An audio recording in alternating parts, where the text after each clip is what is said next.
All right, thank you everyone for joining us for the second session of the Metro Budget 101 series.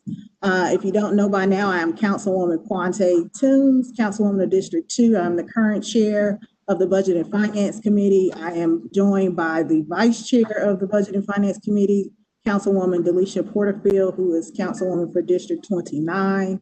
And we are joined this evening by Councilmember at Large Bob Mendes. Councilmember Mendes is an attorney here in Nashville. He was elected to the Councilmember at Large position in 2015, re-elected in 2019. He is the immediate past chair of the Budget and Finance Committee and currently serves as the council's president pro tem. We are very glad to have him this evening to talk about sales taxes and specifically downtown revenue. So we're going to jump right in, and I'm going to turn it over to Councilwoman Porterfield. Thank you so very much, Madam Chair. And Councilman Mendes, we did receive questions from the community, from our various districts, but also from the community as a whole. So the first question that we have is, what is the sales tax rate? What percentage of this rate does Nashville receive? And why doesn't Nashville receive a higher percentage since the revenue is generated in Nashville? Well, thanks to both of you for inviting me today. It looks like you saved the hard questions for me. Sales tax, before we dive into it, is something that is narrowly restricted by state law. There's almost nothing that we get to decide or create or alter or amend locally. It's driven largely by state law. So in Davidson County, we pay 9.25% in sales tax. And of that, 7 of the 9.25% goes to the state of Tennessee.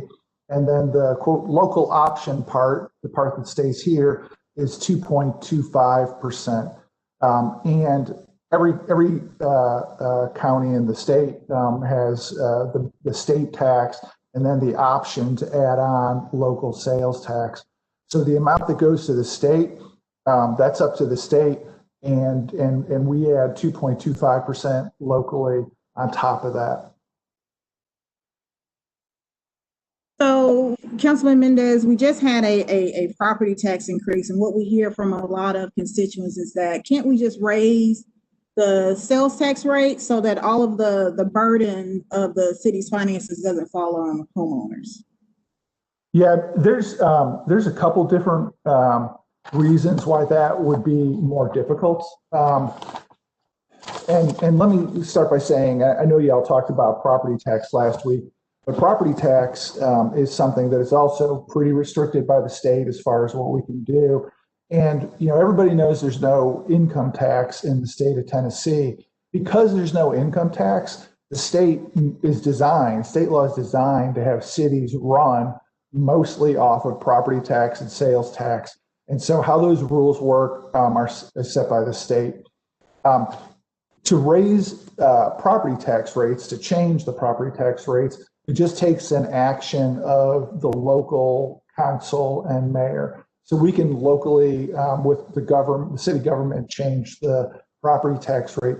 For sales tax changes, we need to have a referendum.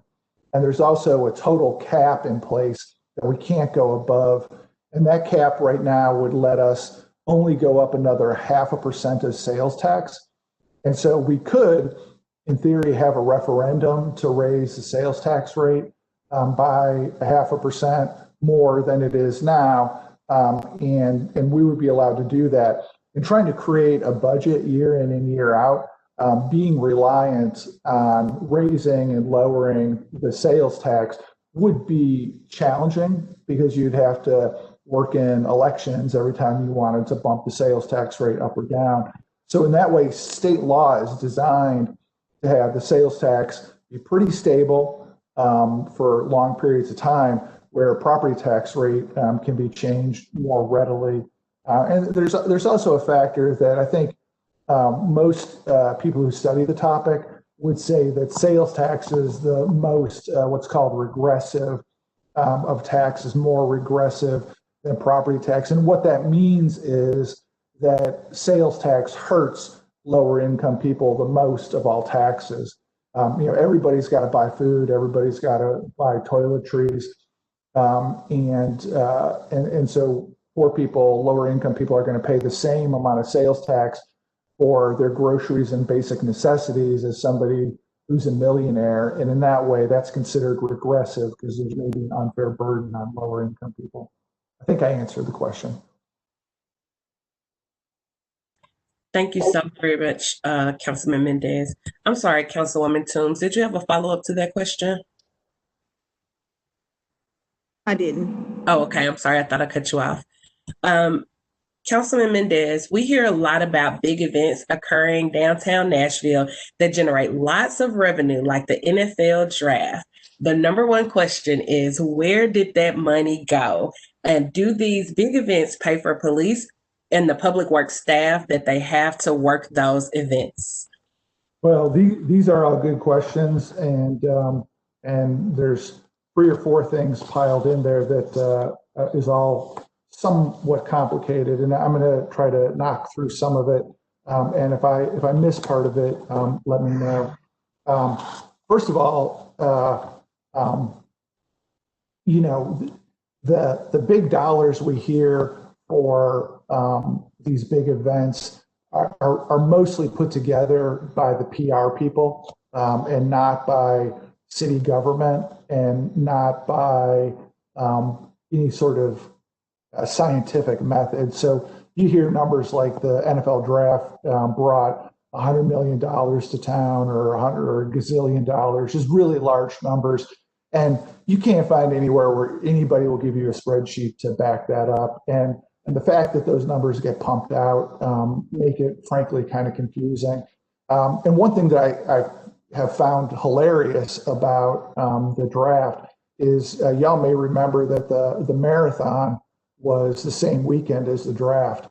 And if you went back into previous years and looked at the splashy press releases for the marathon in previous years, it would say something like, the marathon brought $50 million to town. And then the NFL draft comes to town, same weekend as the marathon, and it says, NFL draft brings $100 million to town. And as if all of it is from the draft and not the fact that the marathon happened the same weekend. This is a long-winded way of saying those big numbers that you see in press releases and newspaper articles, nobody can give you a spreadsheet that really says how that adds up. The way they come up with it is they'll look at how many hotel rooms were booked, multiplied by the average rate, and say, well, that much money was spent, and try to look at how busy bars and restaurants were and make a guess at how much was spent. And then they come up with this large number, they being the non-government economic development people. So point one is take a grain of salt with the giant numbers that you see for large events. There's no question that it brings a lot of money to town.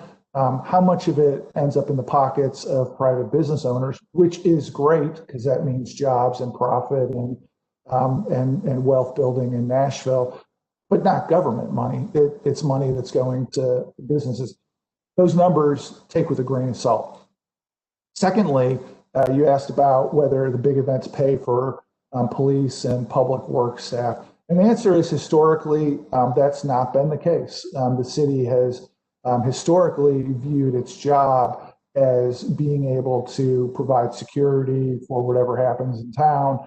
And so if the president comes to town, whoever the president might be, Metro pays for security. If there's an event going on, Metro pays the police officers. Now, recently, in the last couple of years, I know there's been a lot of talk about changing that, and I believe that the Cooper administration is pretty intent on making big events chip in some way to help pay for those sorts of things.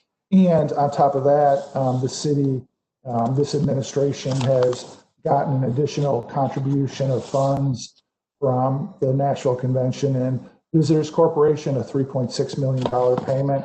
I know the rationale for that was to help pay for some of the special event police and public works events. All of that said, that still gets back to the question about, okay, well, there's still a bunch of tax revenue on those weekends. Where does that go? And for that, I mean, I need to give probably an answer that a lot of people won't love, which is that there really isn't a way to track that. We get sales tax data from the state of Tennessee, and they just write a check to Metro every month for our share of the collections. And it's not broken down by grocery stores and pharmacies and clothes stores and malls, parking lots, bars, restaurants. It's not broken down. We get a lump sum. And so trying to drill down and figure that out is not something that we're capable of doing. Last thing I'll say on that before I be quiet and let you ask follow-ups is COVID drilled home how the state doesn't have access to that granular level of information. With COVID, last spring and during the summer, I know the finance department worked really hard to try to figure out how hurt we were going to be by lack of tourism downtown. And I know that finance would have loved to have been able to get sales tax information by geography downtown or by type of business, bars, restaurants, et cetera. And that level of information is just not data that the state keeps track of and can deliver to us. So there is not a good way to answer the fundamental question of whether on big events we make more on increased sales tax or spend more on things like public works, et cetera. We assume it stands to reason there's a million people in town or whatever that we must be making more on the sales tax, but nobody can really demonstrate that very well, and that's a shortcoming where we're a little stuck relying on numbers from the state. Madam Chair, do you mind if I jump in on this question, or do you want to preserve some time? This is a conversation, so Councilman O'Connell, go ahead. All right, thank you. And this, I'd say this as the council member who represents most of what I suspect people consider new, Councilmember Withers and Councilmember Parker to some extent, and maybe, again, depending on how you define it, Councilmembers Taylor or Sledge represent parts of it as well. But I think, I have also been peppered with that question because I think as people are looking to sort of protect themselves against a perception of an increase and a sharp increase in this year, in particular this fiscal year, in property tax rates. One of the things that I think gets lost in the conversation about the major events and kind of the whether it's the CVC, which is the Convention and Visitors Corporation, or the Music City Center, which is our downtown convention center, is that while that is revenue, and you could look, right, if it, to Councilmember Mendez's point, if you just eliminated Nashville's tourism industry altogether, that would have an impact for sure. But I think, generally speaking, the overall revenues that you would see from the convention and tourism scenario are still fundamentally dwarfed structurally by property taxes, and the commercial property tax value of downtown is ultimately, on a year-over-year basis, going to have an outsized impact on the total revenue collection that we have from that scenario of tourism. And it's complicated even further by the fact that we do have a pretty large tourism development zone that captures some of the revenues for the payoff of bonds related to construction of the convention center.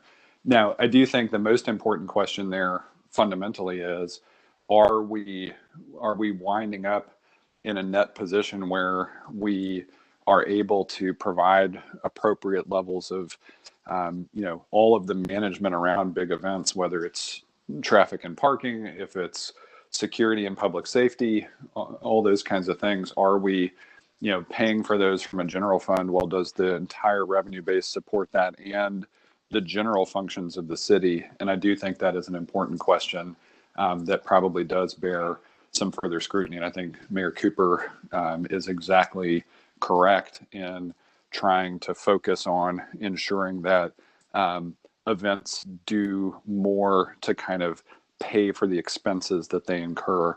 Overall, though, I mean, that general point of, hey, we had the NFL draft, Shouldn't we therefore be better positioned to pay for things like schools? Ultimately, so much of our tax base is property taxes that as we have seen over the past 5 years, these pretty substantial projects come online. For instance, Nashville Yards brought onto the property tax rolls the entire campus of what was formerly Lifeway's campus, and as a tax exempt entity, those parcels were not taxable. Well, now there is a new hotel, some emerging office and residential, and that is going to be a substantial year-over-year addition to property tax collections. And so, the ongoing redevelopment of downtown, where, believe it or not, there are still undeveloped parcels, particularly in the Gulch.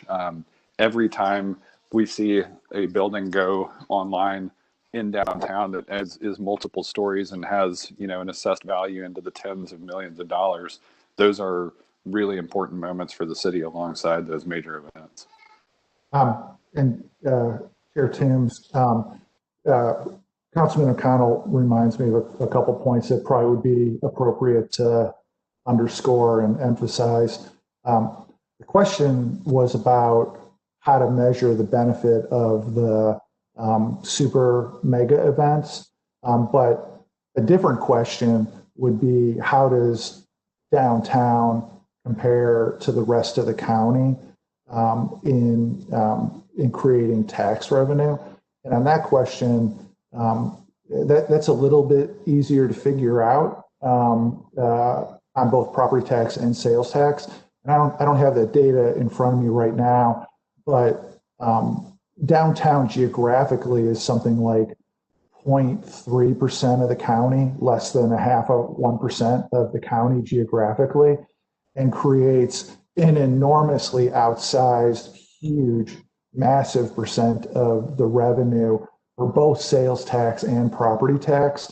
And it's clear from, again, precise data is impossible because of the state on sales tax, but it's clear on any way you estimate it that over the last 15 years, sales tax revenue and property tax revenue out of downtown has grown dramatically faster than in the rest of the county. And so there's no question that however good a job we're doing on spending the money and providing services, and I've argued that we've been underfunded for multiple years. Hopefully we've got that fixed. But no matter how you look at it, downtown is the single biggest financial asset that this city has. And without the sales tax and property tax revenue generated from downtown, we would have a very difficult, we just couldn't really do it. We need downtown to succeed. But again, that's a little bit different than whether it's possible to measure the extra benefit from having the mega events. It's easier to answer the more general question of, is downtown providing its fair share? I think the answer to that is yes. Chair Toombs, may I add a comment? This is Councilmember Brett Withers. Yes, Councilman Withers.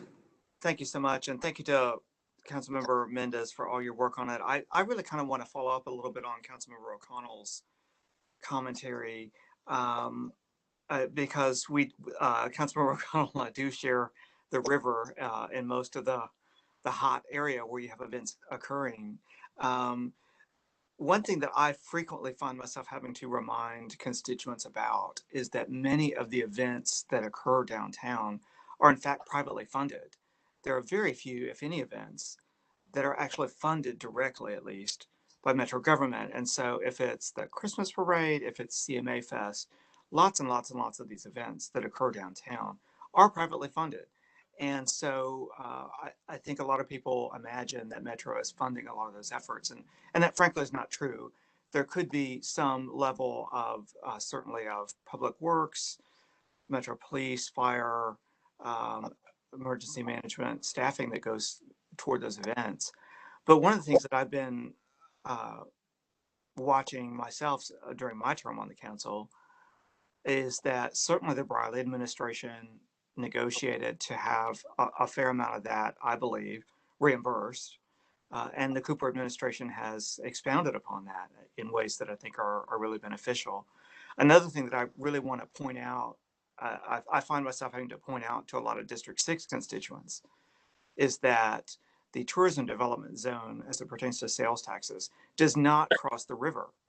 And so a lot of these events do, in fact, benefit East Nashville businesses. A lot of our 5 Points businesses in particular are beneficiaries of downtown tourism and events. And those sales taxes are not part of the tourism development zone per se. Now, the businesses themselves might be part of a redevelopment district, which is a little bit of a separate event. But I find that, despite the headaches that sometimes happen with road closures or events or things of that nature, that the 5 Points business owners themselves will tell me that they benefit from a lot of the events in terms of customers coming in their door, purchases at boutique retail stores, even sometimes charitable organizations in East Nashville and other parts of the city benefit through charitable partnerships that a lot of these events bring. Particularly, we all think of CMA Fest funding music in schools, but even the upcoming the Music City Grand Prix, we're talking about financial partnerships to benefit the Martha O'Brien Center and the work that they do in communities, underserved communities, right? So I just want to.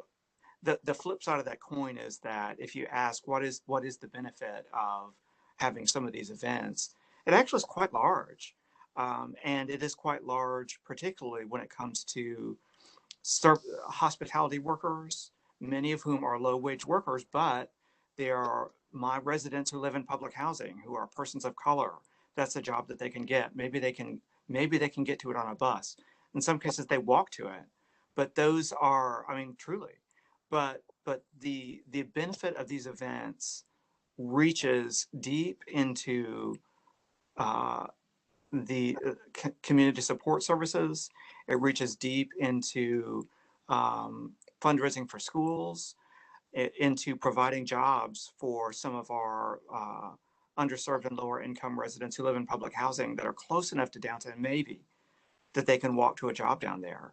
And so that's just one thing that I've, in hearing from my residents who live, particularly in public housing, near to downtown, in my work with a lot of the nonprofit community in Nashville, with the faith community in Nashville, in some cases, with housing providers, is that there really is a lot of benefit to a lot of these events that maybe isn't always, to Councilmember Mendes' point, may not be directly measurable, but is meaningful and is impactful. And I just want to make sure that remains part of the conversation. Thank you. Thank you, Councilman Withers. And both you and Councilmember O'Connell mentioned the tourism development zone. I don't think a lot of folks know what that is. Councilman Mendes, can you explain what the tourism development zone is? Yeah, that was kind of great that both of them mentioned it, and that was our next question. Before I answer that, following up to both our colleagues, one of the things that I want to blend through the comments the rest of the way are, so why don't people believe that generally? Why doesn't the public believe that? And frankly, as you get further to the edge of the county, why is it believed less? And I think there's some reasons that are the government's fault that I'm going to talk about with some of the questions coming up. So the TDZ, Tourism Development Zone, is something that is widely misunderstood, if it's even known about. And a lot of people will claim that its existence hurts Metro finances, and that's not accurate. So a TDZ is designed to be, by state law, to be a funding mechanism for large projects. And the TDZ runs from all of downtown out basically West End to 440. And so most of the West End corridor and all of downtown and and most of south of Broadway is all in the TDZ. And the way that works is that when it was created, there was a baseline of state sales tax from that area that was figured out. And all the sales tax above that baseline level when it started, collected by the state for its share of taxes, can be used by Metro to help pay the debt to build the convention center. So the TDZ is capturing the state's share of sales tax, not the local option Metro share. And so we are using the TDZ to capture part of the state's share of sales tax from that area to help pay for the debt for the convention center. In that way, it's not something that could be considered to be hurting Metro's operating budget. It takes money out of what would otherwise go to the state and uses it for paying for the convention center. Now, why would anybody do that? Why would the state do that?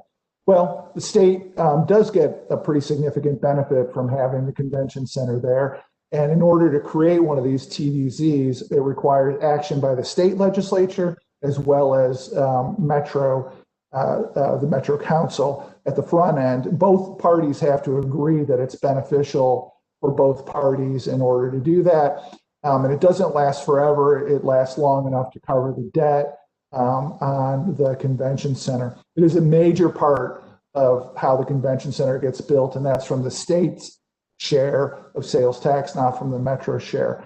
TDZs could be created elsewhere. They can be expanded.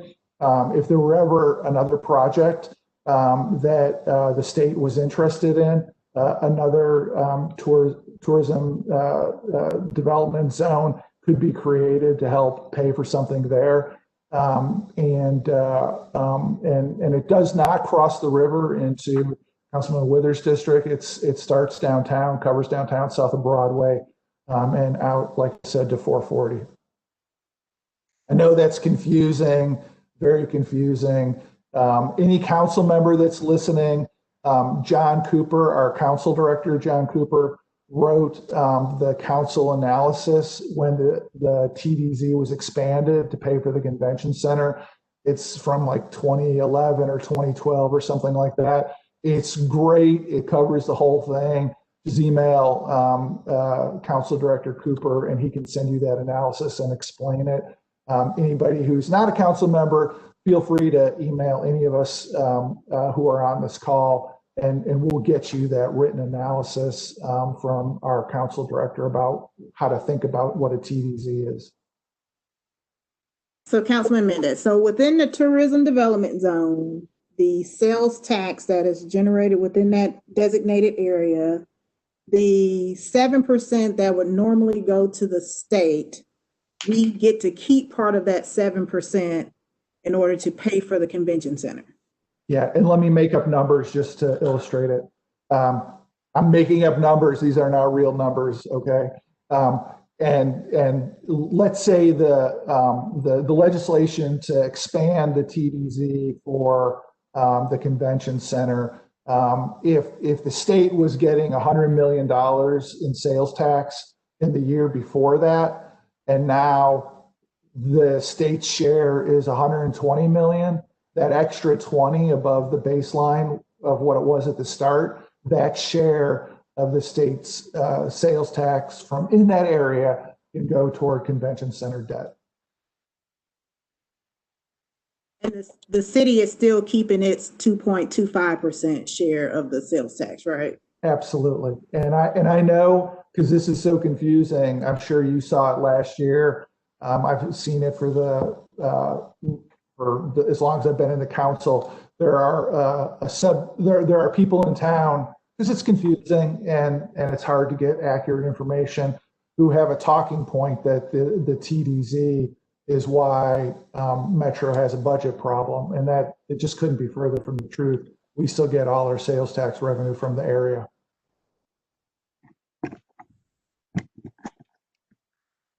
Thank you so much, Councilman Mendes. And I just want to clarify one thing that he said for the purposes of the viewing audience. He said that if anyone has a question, they can email any of the council members to get that information. And by that, he meant you can email him at bob.mendes@nashville.gov. So feel free to send that email to our former Budget and Finance Chair and at-large member. I'll take that. Thank you. Councilmember Mendes, can I ask one quick follow-up? I know you mentioned it couldn't be further than from the truth, but I guess for a point of clarification, right?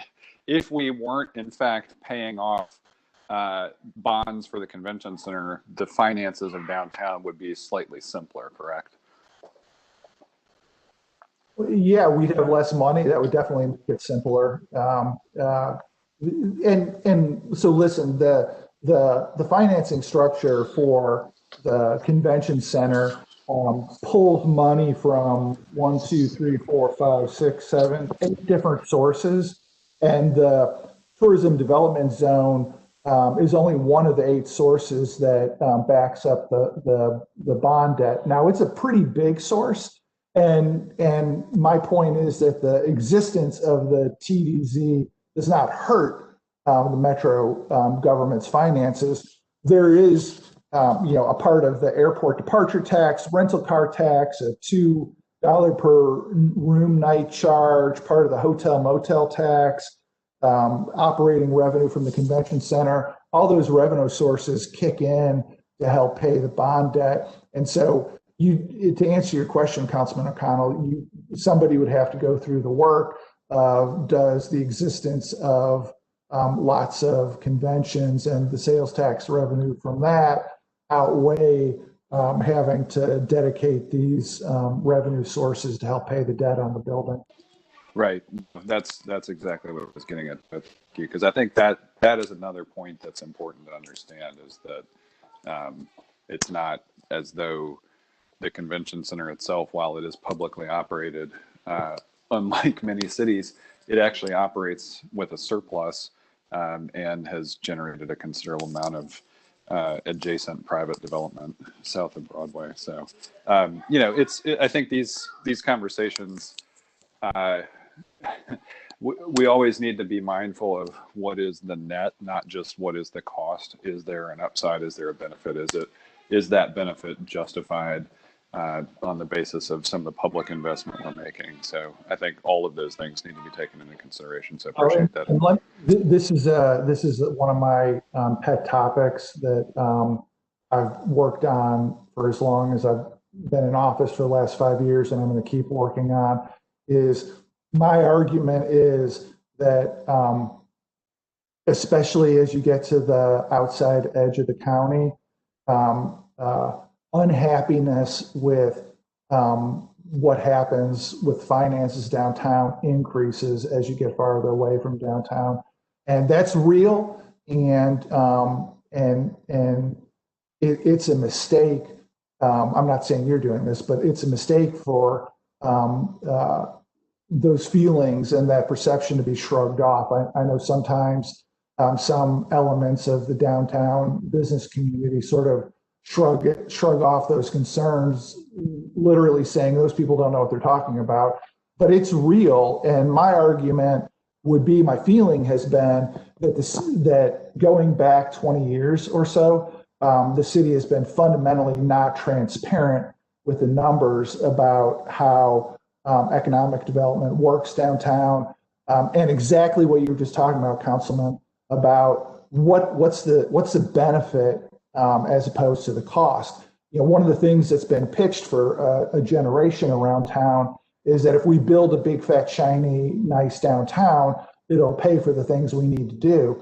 And objectively, here we are, and we weren't being able to pay for the things that we need to do. You got to wait for a police officer to show up in a non-injury accident. You got to wait all day at codes. There's the same number of firefighters as there were 25 years ago. People's kids are going to schools in trailers out back of the school. Objectively, the promise wasn't being delivered. And it's fair for people to feel like, hey, wait a second, we're going to build that cool thing downtown. It was going to pay for what we do, but we're not getting the stuff that we bargained for. It must be downtown's fault. I don't think that's accurate, but the government's lack of transparency on these things and the lack of being able to quantify objectively in something other than a BS press release that we made $1 gazillion off of mega events, the inability to quantify that, and so people could weigh the cost versus the benefit is why we don't get believed about the benefit of downtown.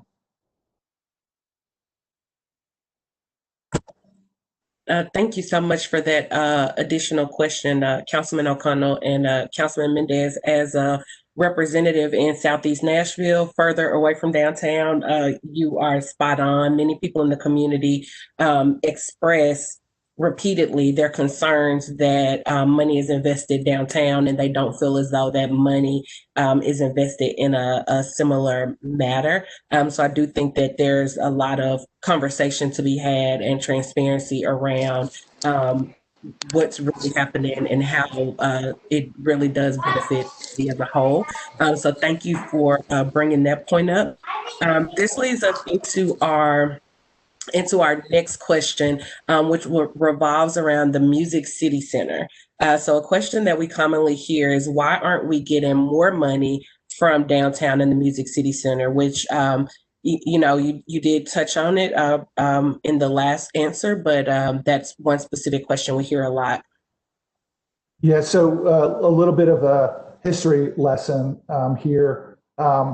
3 short years ago, the pitch from the mayor's office, different mayor, and the convention center was, there's no way for the convention center to contribute any money. That would violate bond documents. That's not okay. And so the amount of money coming from the convention center to Metro was 0 at that point, in direct dollars from the convention center authority to Metro. About 3 years ago, you mentioned, Councilmember Toombs mentioned I'm a lawyer. I happen to work on large transactions from time to time. I asked for a copy of the bond documents. They're that thick. They're pretty thick. I read the bond documents. It would not violate the bond documents. Then Councilman Cooper and I leaned pretty hard last term into trying to get there to be some contribution. And in order to make the budget, 3 budgets ago work, there was a voluntary contribution from the convention center of about, I think it was $10 million. They committed to do that for 2 years. After the second year, they committed to voluntarily do it again for a third year. My feeling from reviewing the finances of the convention center and the bond documents was that I thought that the number probably could have ended up between $20 and $30 million a year that the convention center could chip in to Metro successfully. During the last mayoral election, I think now Mayor Cooper argued that it should have been something like 70, 75 million. Mayor Briley was happy with the 10 million that was coming out of it. My belief was 20 to 30, somewhere in there. Since Cooper got elected, he has gone and gotten an additional $12.1 million annual contribution from the convention center and $3.6 million from the Nashville Convention and Visitors Corporation. And the belief is that right now, if things stay the way they are now, the amount of money from the convention center to Metro will be in that $20 to $30 million range that I've thought for a couple of years was the right spot. To me, that range balances the legitimate need for the convention center to build substantial reserves for things like once in a generation economic crisis, once in a century health crisis. Thank God they've had a large reserve heading into this, because they're still going to be able to contribute the amount of money they've committed to Mayor Cooper and pay their bills even with what's going on. So I think that range is the right number to let them build the reserves they need to weather bad times, but still chip in to Metro as much as they can. And again, the $3.6 million from the convention, National Convention and Visitors Corporation, is important too. And Madam Vice Chair, this is Councilmember O'Connell. I think to your point, that kind of bridged these questions, as the person who has, been actively participating in the public conversation about investments downtown versus the rest of the county. I am pretty confident that if we measured the, dollar amount of public investment for, whether it's infrastructure or construction of facilities in the past, 5 years certainly, but also for us, whatever time horizon since we've been an urbanizing city, the returns to the general fund on those infrastructure dollars through projects like Nashville Yards, through the redevelopment of the Sobro area after the convention center was constructed with all completely private dollars. The general fund is benefiting tremendously from the increase in property taxes. Thank you for adding that, Councilman O'Connell. And Chair Toombs and Vice Chair Porterfield, would I be able to ask a question? Yes, go ahead. One of the things I wanted to maybe seek confirmation or clarification about, we hear a lot about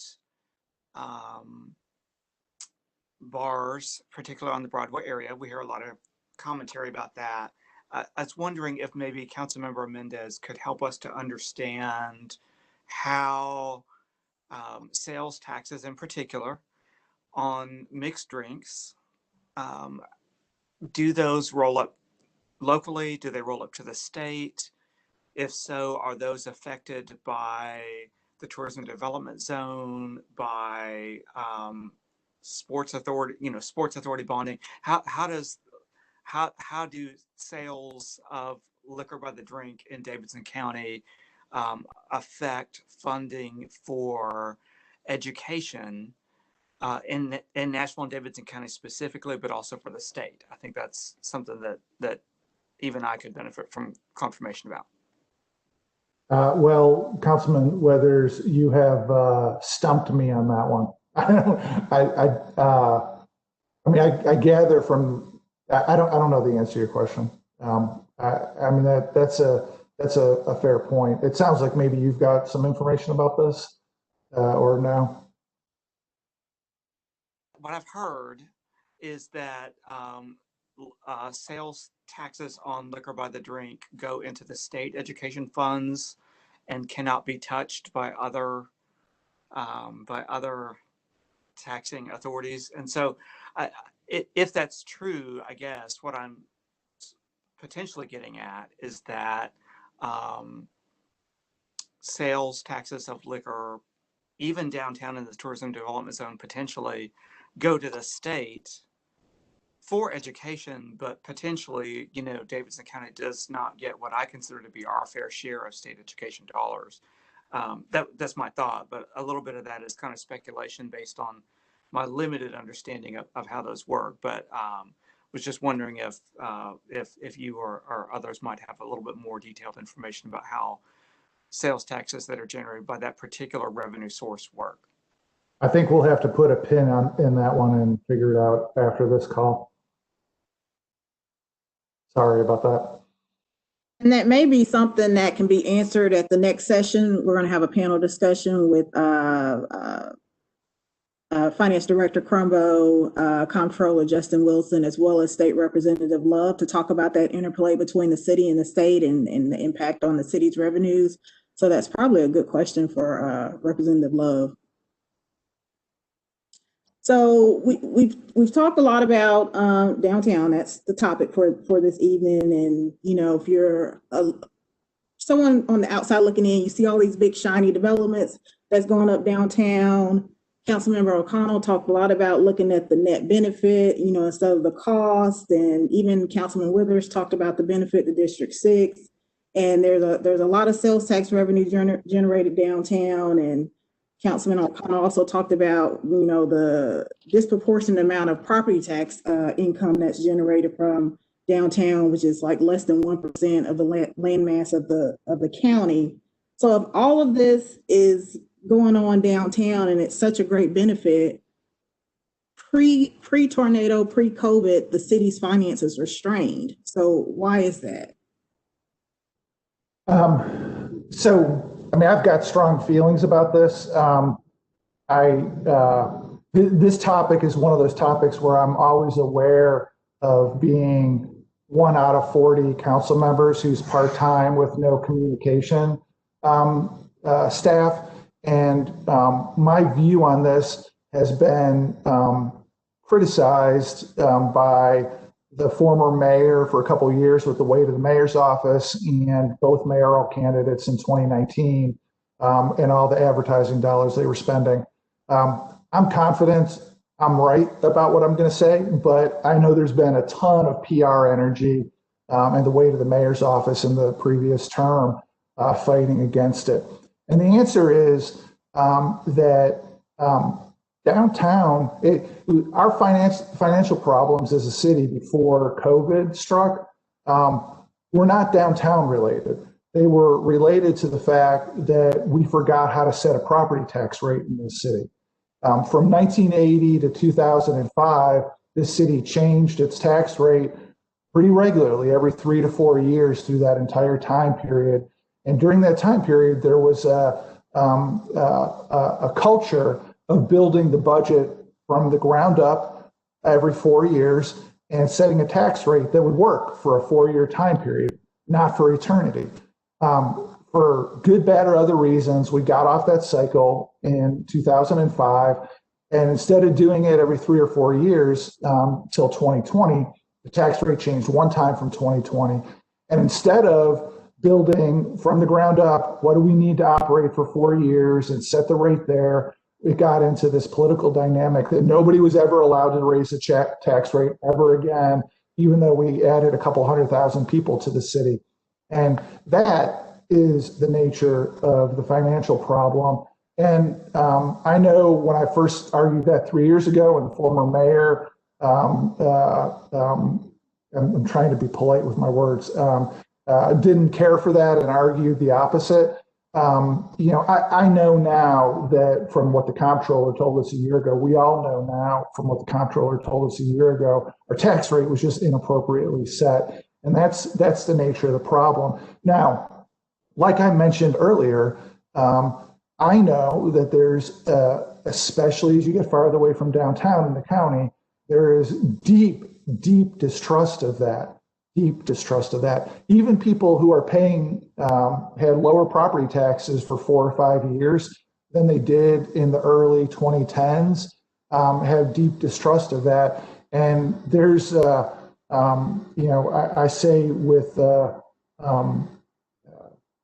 guess it's not that much humility, but I say the prior mayor was wrong and his communication staff was wrong, and they pitched and sold. And the mayoral campaign in 2019 pitched and sold that it's downtown's fault, and that's not the case. I hope we've talked about today, and the numbers back it up, that downtown is the 800-pound gorilla, the massive financial engine that drives what we're doing. We need a fairly set property tax rate, and downtown would take care of itself. And we also need much, much, much greater transparency on exactly what gets spent on incentives for downtown. Right now, in order to figure out exactly what's been spent, you have to weed through multiple complex, long financial documents to add up the numbers of what gets spent downtown. And there is no legitimate way to get an answer of what the benefit is. My argument is the failure of the city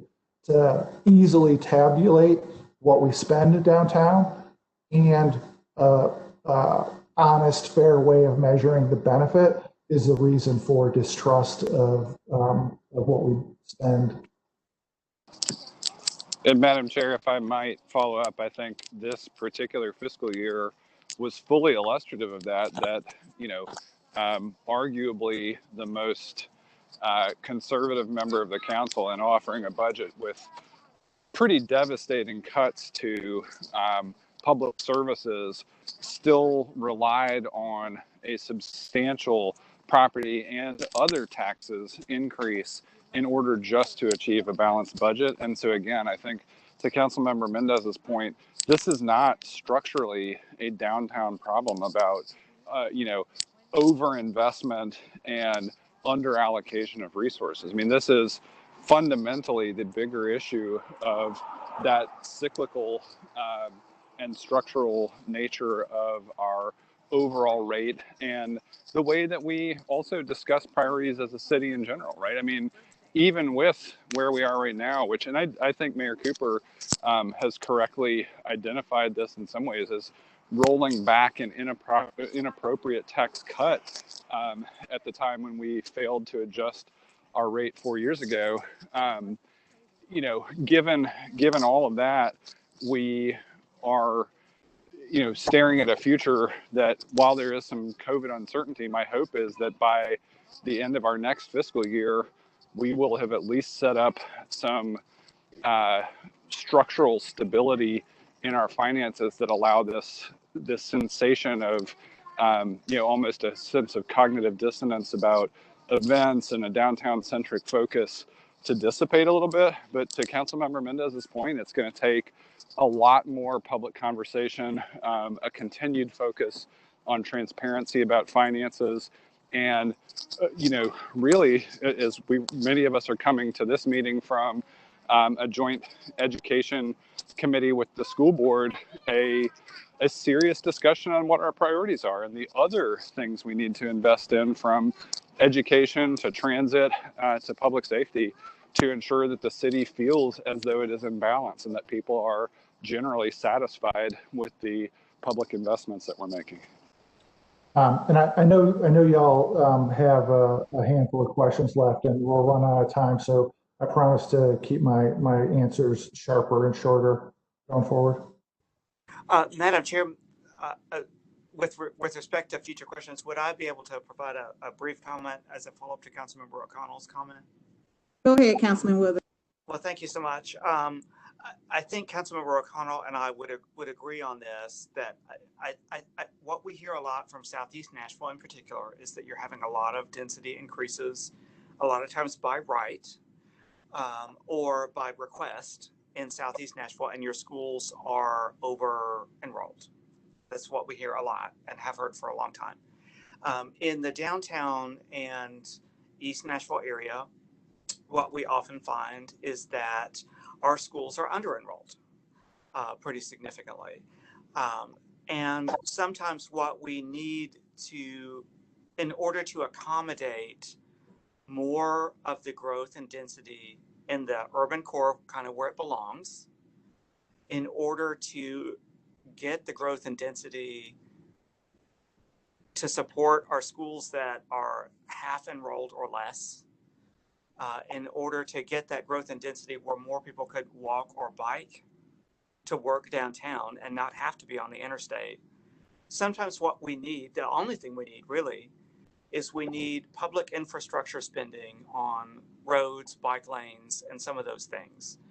And those, when you look in the grand scheme of things, they're expensive, but they're relatively less expensive for the county as a whole to provide the infrastructure spending that supports density where it belongs, where it's less impactful to neighborhoods, where it supports schools that are under-enrolled, where it supports walkability to get to downtown workplaces, not to mention amenities.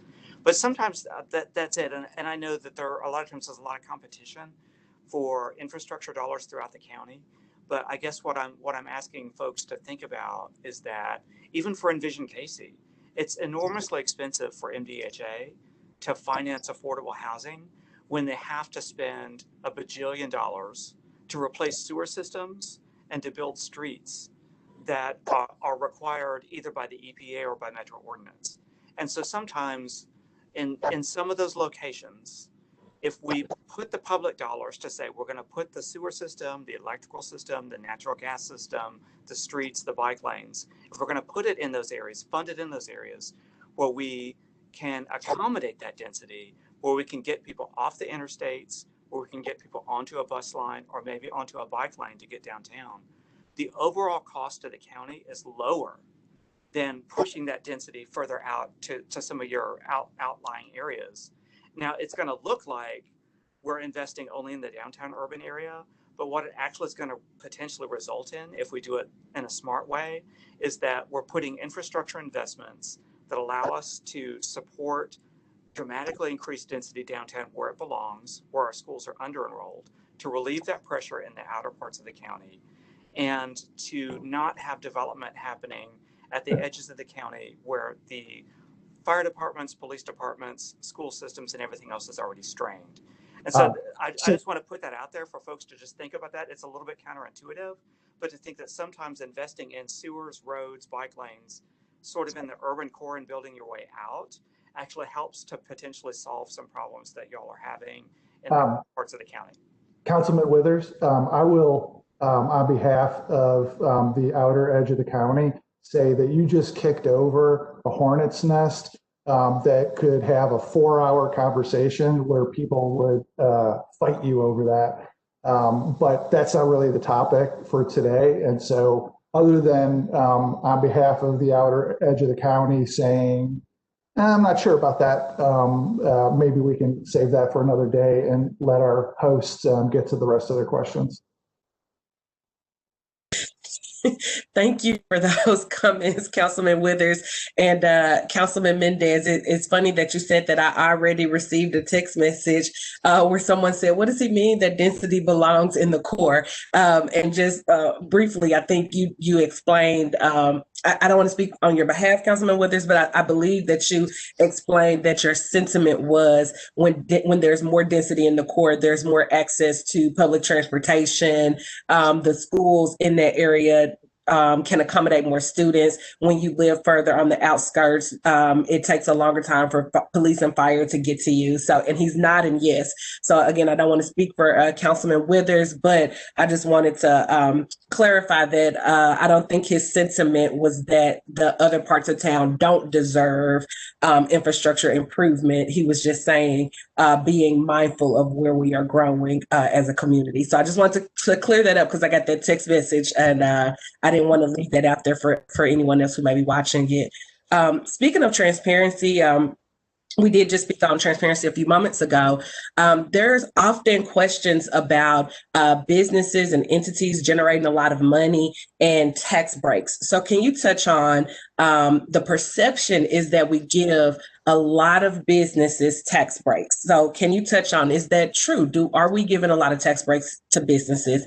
Are those tax breaks offsetting sales tax revenue from the businesses that get the tax break? So for example, how much revenue has Amazon generated for Nashville in comparison to the tax incentives that Amazon has received from Nashville? Also keeping in mind the point that Councilman O'Connell made discussing net gains. So we know that there are also things like jobs that are brought to the area and infrastructure improvements. But if you can touch on that, Councilman Mendes, would appreciate it.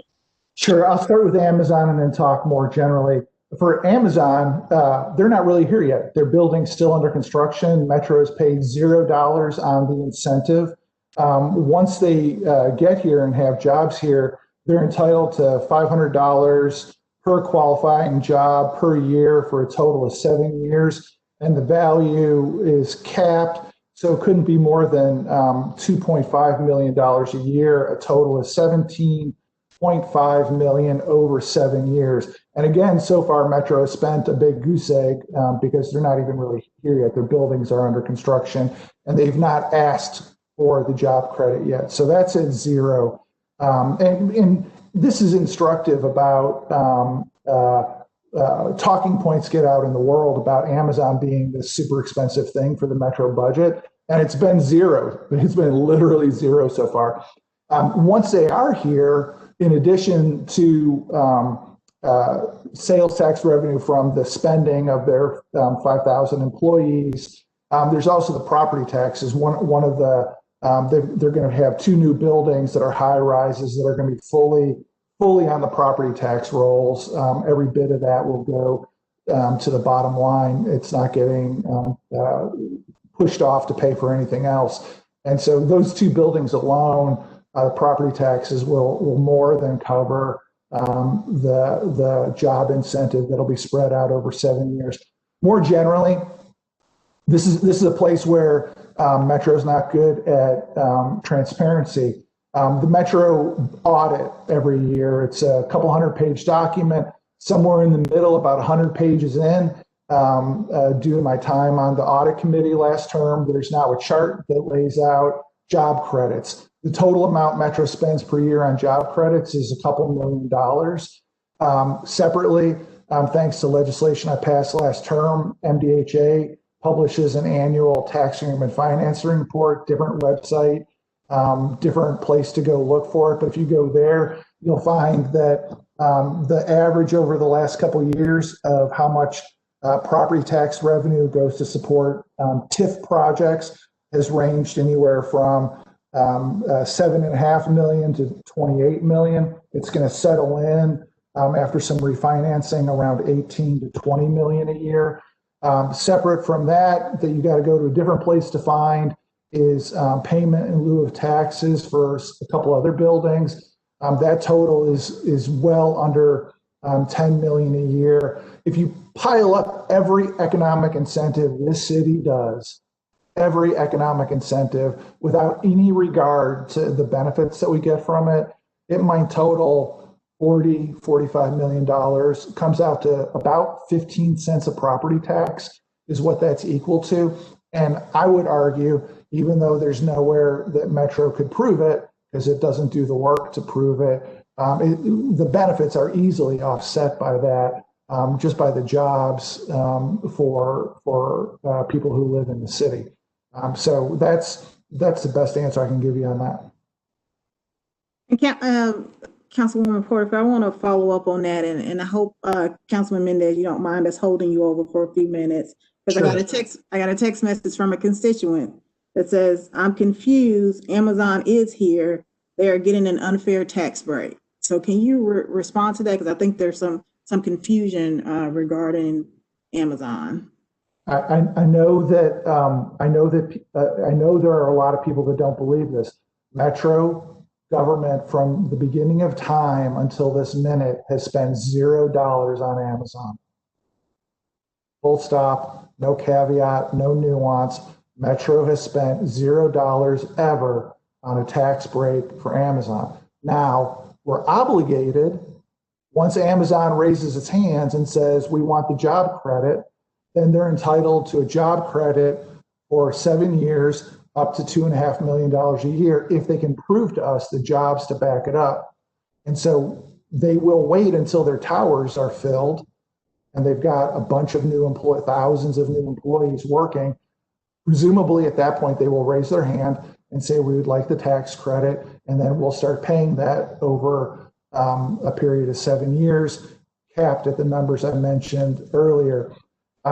Some people I know feel that no matter what is given to them, it will be unfair because a lot of other businesses don't get it. I'm not gonna dispute people that feel that way. I would argue that in the grand scheme of things, $2.5 million a year for 7 years once it starts, in exchange for having 5,000 to 10,000 new jobs and 2 high-rise buildings paying property taxes, is probably a deal we would do again if the opportunity presented itself. Madam Chair, I'll just follow up quickly on that if you don't mind, and note that we had the previous council passed what has been deemed the Do Better bill, which increases the amount of transparency and requires some record keeping on the part of any company applying for such an incentive. And so I think we have done some serious work, and actually also a relatively new feature is some improvements to the Department of Economic and Community Development actually publishing the cost and type of the incentive, as well as some of the information about the expected benefits. But I think to Councilmember Mendes's point, as someone who represents several of the employees now in Nashville working for Amazon, including at least one that I'm aware of moved in from Williamson County to live in a kind of live-work scenario they are very appreciative of having those jobs. And I think it's, again, if we look at that whole picture of did this overall fairness, is the net outcome of this overall scenario, did we improve the prospects for public schools, public transit, public safety? I would be inclined to argue that yes, we did. Thank you, Councilman O'Connell. I also like to quickly highlight the community benefits agreement. I think sometimes when we're here in the city, we know the work that we're doing, but we don't often think about the impact of that. And I do work with local elected officials across the country, and the community benefits agreement that some of our council members work towards and help support, that was led by Stand Up Nashville and local organizations. That is something that model is being looked at across the country, and other local municipalities and local elected officials around the country are looking at that as a case study of how to get more incentives for their communities when they're going into partnerships with these businesses. So thank you for highlighting that, Councilman O'Connell. That does lead into the next question. Councilman Mendes, you somewhat addressed this, but if you could just touch on it again. Do we know the total amount of sales revenue that is generated from downtown in comparison to the tax incentives given to downtown developers? No is the short answer, because the state doesn't give us data that's detailed enough to know the first half of the question of the amount of sales tax that comes from downtown exactly. The best that can be done, and some groups have done this, and I don't have those numbers in front of me, have attempted to estimate it. Sales tax information will come from the state by zip code, and some people have tried to estimate percents of zip codes that are in quote unquote downtown and tried to make a guess at it. But it's easily more than any incentives paid downtown. And to Councilman O'Connell's point, if you broaden the question to property tax and sales tax compared to incentives, it's dwarfing the revenue side, the benefit side dwarfs any incentives that are given to downtown developers. And I would make the point that I made before. I think that if, for those of you that are Star Trek fans, if you could do a Vulcan mind meld to give everybody perfect information about every tax incentive that has ever been given to any project in the history of Nashville, probably most people would be in support of most of them.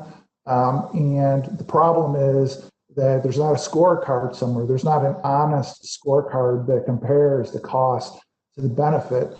I think that in the next couple of years, due to some legislation we passed in mid-2019, that we'll be able to start figuring that out better for the economic redevelopment districts.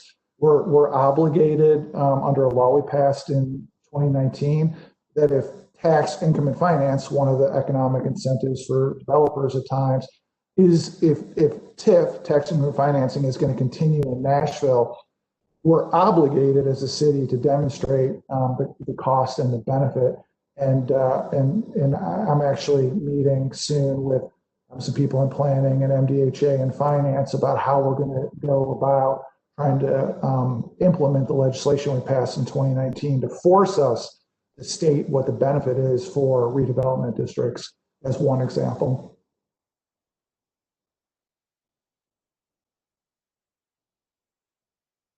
Thank you, Councilman Mendes. So we know that COVID has, well, actually, what impact has COVID had on our sales tax revenue? The state posts their sales tax receipts, on a monthly basis, and so far it's looking like we didn't do as poorly as had been previously projected. So if that is the case, then why can't we lower the tax rate since we've brought in more sales tax revenue than expected? Yeah, this is another thing I know that a lot of people talked about. The starting point to realize is we're now 6 months into the fiscal year. I mean, we've been talking about this for a while. The fiscal year come Christmas is half over. Nobody's changing the tax rate for any reason. The tax bills went out in October. It's unheard of to change tax rate once you're in the fiscal year. So it doesn't change the question. It's a fair question, but tax rate's not changing no matter what. And so a data point about what happened, the last fiscal year that ended June 30th, the budget called for collecting $479 million. And what we actually collected as a city was $444 million. So a best guess is that COVID from March to June cost the city about $35 million worth of sales tax revenue compared to what had been budgeted. If you assume we were actually on an upward trajectory, then the loss was maybe more than that. But that was for a couple month period when stimulus checks were going out to every household and enhanced federal employment was keeping people spending. For the current fiscal year, one of the things that I've said is the budget projection for this fiscal year will be wrong by more than any projection has ever been wrong. Typically, Metro Finance will project the budget to within much less than 1%. They're very accurate.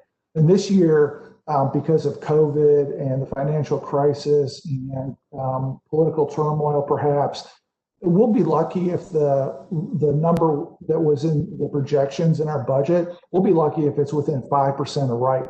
I mean, my guess is that it might be as much as 6-7% incorrect. Now, I argued heavily to finance, and I think it's finance's goal too. If you're going to be wrong by 5% on a budget, on revenue, for the love of God, aim conservative so you overperform, not underperform. You know, in a year with so much uncertainty, if they had been more aggressive in the projection and we did worse than it, we'd be having a conversation about firing employees mid-fiscal year. So in a year where we knew the projection was going to be wrong because all the uncertainty, I'm very happy that finance estimated high or conservatively. Revenue, I think, for this fiscal year will come in more strongly than what got projected. But that's still an unknown. We got half the year to go. COVID's on fire.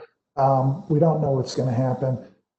If things go well and we end this fiscal year with more money than was forecast, then a big challenge for the council and for the mayor is to not squander building a reserve for the first time in a decade. I know for the council members on the call, we had a big debate during the budget about $100 million being a large rainy day fund. It's not. We should have a rainy day fund twice that big.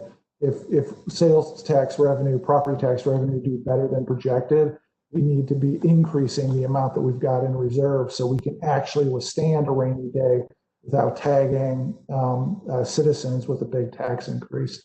So bottom line is great uncertainty. It is a pretty big hit for the last fiscal year. And hopefully we do better than what was projected. And we can talk about building appropriate surpluses to make Davidson County be able to survive a downturn without tax increases.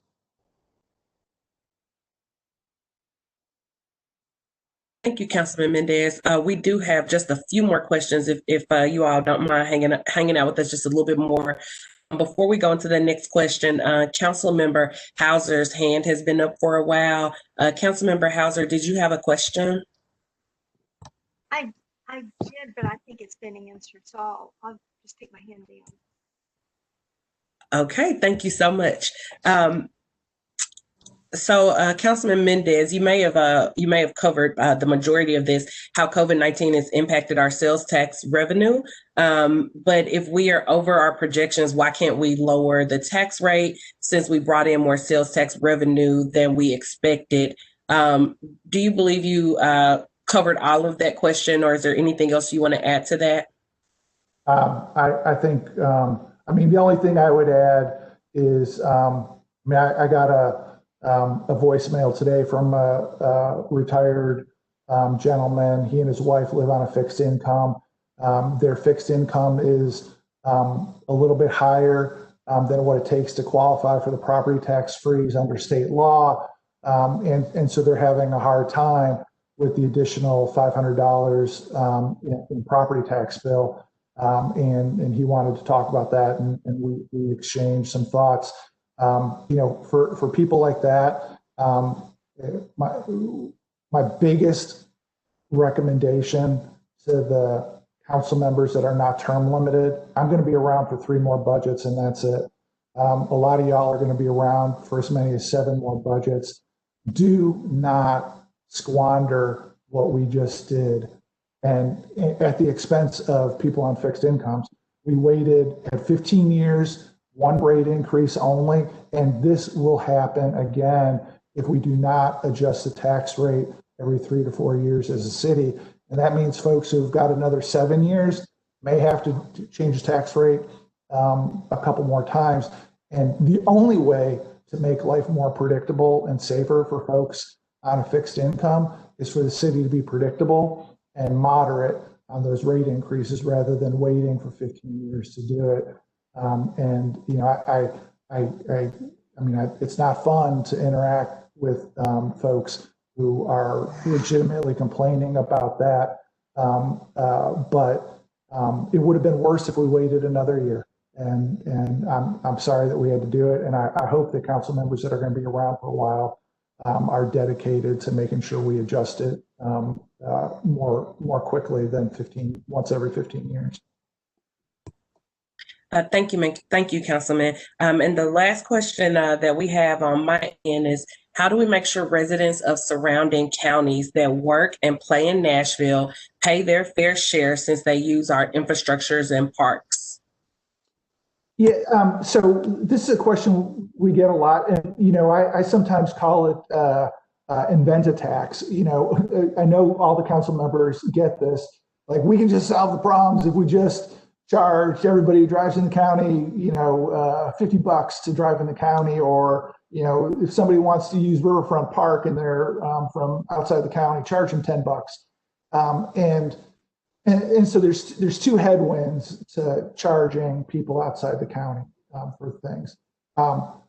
One, every time we'd want to do that, we'd have to hire a bunch of employees to enforce it. And so you'd have to get in a conversation about whether it would be worth it, whether it would be feasible to collect something.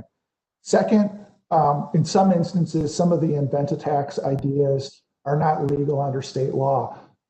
We just can't do it at all. And then third, there's frankly a welcomingness issue.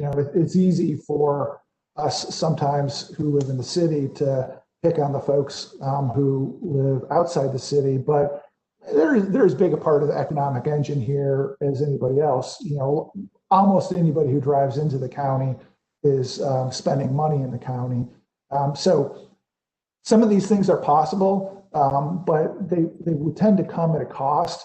And anytime anybody's got an invent a tax idea, whether it's a council member or any resident citizen of the county, I'm always happy to run down whether it falls in the category of not legal, or we could do it, but it would be a lot of work for not a lot of money. The reality is almost all the city's money comes from property tax and sales tax.